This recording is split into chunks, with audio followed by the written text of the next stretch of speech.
हिंदी जगत को मेरा हार्दिक प्रणाम। बच्चों को ढेर सारा प्यार। आज मैं आपको तेलंगाना एससीईआरटी द्वारा प्रचलित द्वितीय भाषा हिंदी 9वीं कक्षा की पुस्तक का परिचय करवाऊंगी। उस पुस्तक से पहला पाठ का परिचय लेते हुए हम पूरा पाठ पढ़ेंगे। आप श्रद्धापूर्वक सुनते रहिए। ये है हमारा तेलंगाना का द्वितीय भाषा हिंदी 9वीं कक्षा का पुस्तक। इसका नाम है सुगंध 1। 10वीं कक्षा का पुस्तक सुगंध 2 है।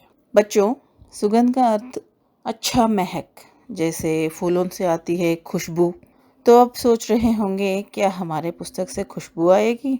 हाँ बच्चों, आपका संदेह सही है। हमारे पुस्तक में जो शब्द है, उनका जो अर्थ है, उनसे हमें ज़रूर खुशबू आएगी। जो चीज़ हमें अच्छी लगती है या कुछ अच्छा सिखाती है, ऐसे बहुत सारी बातें हमारे हिंदी पुस्तक में छिपे हैं जो आपके ज़िंदगी को संवारने के लिए बहुत उपयोगी है। इसीलिए इस पुस्तक का नाम सुगंध रखा गया है। आया ना आपके समझ में? बहुत अच्छे बच्चों। अब हम देखेंगे इस पुस्तक का विषय सूची। देखिए बच्चों, हमारे 9वीं कक्षा के पुस्तक में कुल 12 पाठ है। 4 इकाइयों में विभाजित है। हर एक इकाई में 3 पाठ हैं और एक उपवाचक पाठ भी है। इस प्रकार कुल 4 उपवाचक पाठ है। 12 पाठ में 4 कविता पाठ है, 8 गद्य पाठ। तो अब चलते हैं पहले पाठ की ओर। सब तैयार है ना? चलिए शुरू करते हैं। हमारा देश भारत है और यहाँ कई नदियाँ बहती हैं। उनमें से कई जीव नदियाँ भी हैं जिन्हें हम बहुत पवित्र मानते हैं। क्या आप ऐसे कुछ नदियों के नाम बता सकते हैं बच्चों?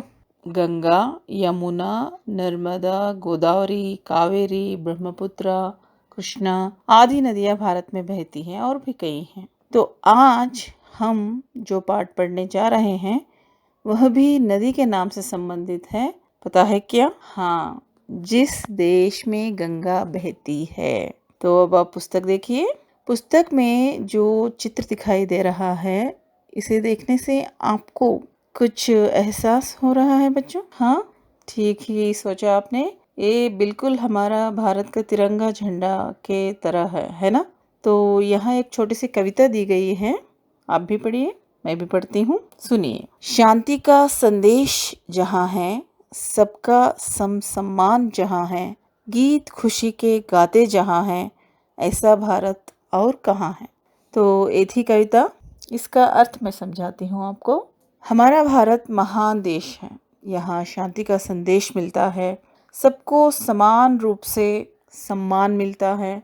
यहाँ सब लोग खुशी से गीत गाते हैं। ऐसा महान देश और कहीं भी नहीं है दुनिया में। तो ऐसा इस कविता में कहा गया है। बच्चों, आपको मैंने कविता का अर्थ बता दिया, तो आपके समझ में भी आ गया होगा। अब आप कविता के नीचे जो 3 प्रश्न दिए गए हैं उनका उत्तर स्वयं बताएंगे, ठीक है? बहुत अच्छे। अब हम पाठ का शीर्षक के बारे में कुछ जानकारी देते हैं आपको। जिस देश में गंगा बहती है। शीर्षक को देखते ही आपको समझ में आया होगा कि गंगा जो नदी है वह हमारे भारत में ही बहती है ना? और जितनी पवित्र गंगा को मानते हैं उतनी ही पवित्र देश है हमारा। ये पूरी दुनिया मानती है। तो बच्चों, आप भी हमेशा अपनी मातृभूमि के प्रति मान, सम्मान और प्यार प्रकट करते रहिएगा। ये थी शीर्षक की जानकारी। अब देखेंगे इस पाठ का उद्देश्य क्या है। यह एक कविता पाठ है, गीत है। इस गीत के द्वारा देशभक्ति का इजहार किया गया है। साथ ही साथ भारत और भारतवासियों के उत्तम गुणों का भी इस कविता में सुंदर ढंग से उल्लेख किया गया है। बच्चों, आपको भी ऐसे देशभक्ति गीत पसंद है ना? आप देशभक्ति गीतों का संकलन कीजिए। पाठशाला में जब भी मौका मिले कविता गान कीजिए और पुरस्कार भी पाइए। जिस देश में गंगा बहती है। अब हम गीत के कवि का परिचय भी आपको दे रहे हैं। कवि का नाम है शैलेंद्र कुमार। इनका जन्म सन 1923 में हुआ। शैलेंद्र कुमार जी का असली नाम शंकरी दास केसरी लाल था। ये हिंदी सिनेमा जगत के प्रमुख गीतकार हैं। इन्होंने कई प्रसिद्ध फिल्मी गीतों की रचना की। इन्हें यहूदी, अनाड़ी और ब्रह्मचारी फिल्मों में गीत लिखने के लिए 3 बार फिल्म फेयर पुरस्कार से सम्मानित भी किया गया। इनके फिल्मों के चित्र आप यहाँ देख सकते हैं। इनका गीत जिस देश में गंगा बहती है इस शीर्षक से एक हिंदी फिल्म भी बनाया गया है, जिसका नायक प्रख्यात व्यक्ति राज कपूर थे। प्रसिद्ध गीतकार शैलेंद्र कुमार जी का देहांत सन 1966 में हुआ। ये थी कवि के बारे में पूर्ण जानकारी। अब मैं एक बार फिर से कवि परिचय संक्षिप्त रूप में बताती हूँ, ध्यान से सुनिए तो, क्योंकि ये परीक्षा में आपको कवि परिचय पूछा जाता है। कवि का नाम है शैलेंद्र कुमार, जन्म सन 1923, रचनाएं फिल्मी गाने जैसे यहूदी, ब्रह्मचारी, अनाड़ी और कई फिल्मों के गाने लिखे हैं और इन्हें पुरस्कार 3 बार फिल्म फेयर पुरस्कार दिया गया है। इनका निधन सन 1966 में हुआ। बच्चों, अब मैं गीत की ओर चलती हूँ, ध्यान से देखते हुए उच्चारण सुनिए और आप भी मेरे साथ गाइए। गीत में जो नए शब्द आते हैं उनको रेखांकित करते जाइए, मैं आपको उन शब्दों का अर्थ बाद में समझाऊंगी, ठीक है। होठों पे सच्चाई रहती है, जहाँ दिल में सफाई रहती है, हम उस देश के वासी हैं जिस देश में गंगा बहती है। होठों पे सच्चाई रहती है, जहाँ दिल में सफाई रहती है, हम उस देश के वासी हैं जिस देश में गंगा बहती है। मेहमान जो हमारा होता है वो जान से प्यारा होता है। मेहमान जो हमारा होता है वो जान से प्यारा होता है। ज्यादा का नहीं लालच हमको थोड़े में गुजारा होता है। ज्यादा का नहीं लालच हमको थोड़े में गुजारा होता है। मिलजुल के रहो और प्यार करो, मिलजुल के रहो और प्यार करो, एक चीज यहीं तो रहती है, हम उस देश के वासी हैं जिस देश में गंगा बहती है। हम उस देश के वासी हैं जिस देश में गंगा बहती है। होठों पे सच्चाई रहती है, जहाँ दिल में सफाई रहती है। होठों पे सच्चाई रहती है, जहाँ दिल में सफाई रहती है। हम उस देश के वासी हैं जिस देश में गंगा बहती है। हम उस देश के वासी हैं जिस देश में गंगा बहती है। ये था गीत जो शैलेंद्र कुमार के द्वारा लिखा गया है। इस नाम से एक फिल्म भी बनाया गया है। अच्छा लगा ना बच्चों आपको? आप भी प्रयत्न कीजिए, हो सके तो इस गाने का वीडियो बार बार देखिए, आप और अच्छा गा पाएंगे, ठीक है। अब हम देखते हैं इस गीत में आए हुए नए शब्द और व्याकरणांश। होठ, होठ का मतलब है ओंठ या अधर। दिल, दिल का मतलब है मन। मेहमान, मेहमान का मतलब होता है अतिथि। लालच, लालच का अर्थ है दुराशा या लोभ। गुजारना या बिताना। प्यार, प्यार का मतलब होता है प्रेम। इस गीत में एक मुहावरे का भी उपयोग किया गया है, प्रयोग किया गया है, वो है जान से प्यारा होना। इसका मतलब अत्यंत प्रिय होना। जैसे उदाहरण के लिए, माता पिता को अपने बच्चे जान से प्यारे होते हैं। आया ना समझ में बच्चों?